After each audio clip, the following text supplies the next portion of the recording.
साहस आ गई है कि नहीं, पहले जैसे टीएमसी का पार्टी था तो वो लोग डरते थे कि नहीं, ये जो अभी खुल्लम बोल रहे हैं, जो ओपनली रोड पे बोल के जा रहे हैं जय श्री राम, वो हम आपस में या साइड में बोलने से भी डरते थे कि नहीं, अगर कोई सुन लेगा तो क्या पता मार दे या कुछ कर दे।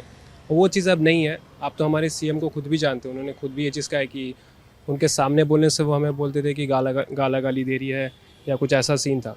तो बट मेन हमारा, हम जैसे सैलरीड एम्प्लॉई है, हमें चाहिए कंपनीज़।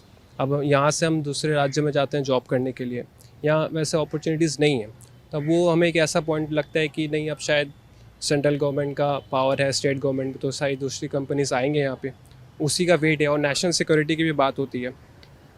देखिए, जैसे बीजेपी का नारा है कि पार्टीज तो आती जाती रहेंगी बट लोग नहीं मरने चाहिए और देश रहना चाहिए। वाजपेयी जी ने ये बात कही थी। वही बात उन्होंने कहा था कि पार्टीज तो आती जाती रहेंगी बट कभी देश नहीं मरना चाहिए, आराम से नहीं लड़ना चाहिए।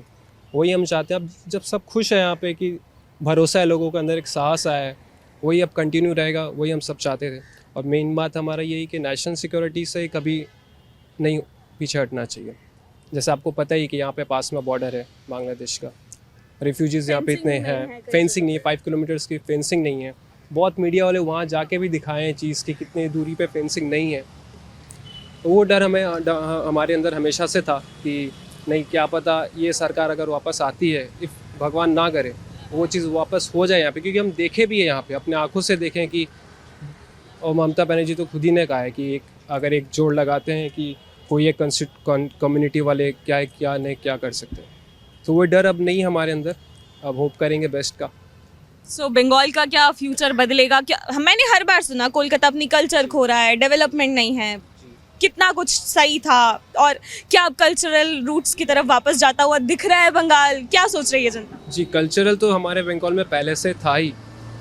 ऐसा नहीं है कि टीएमसी के टाइम पे हम दुर्गा पूजा नहीं मनाते थे, ऑब्वियसली मनाते थे, बहुत अच्छे ज़ोरों शोरों से मनाते थे। और कोई फेस्टिवल्स भी कहीं कहीं नहीं होने देते, जैसे रामनवमी हो गया। आप स्पेशली रामनवमी को देखोगे वेस्ट बंगाल में कि कैसे मुहर्रम के दिन या रामनवमी के दिन कितना वायलेंस होता था।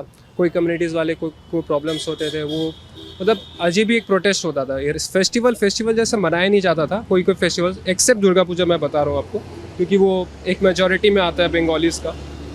उनको छोड़ के रामनवमी को हम देख ले कि खुलकर जय श्री राम नहीं बोल पाते थे। तो वो अब अच्छा है हमारे लिए।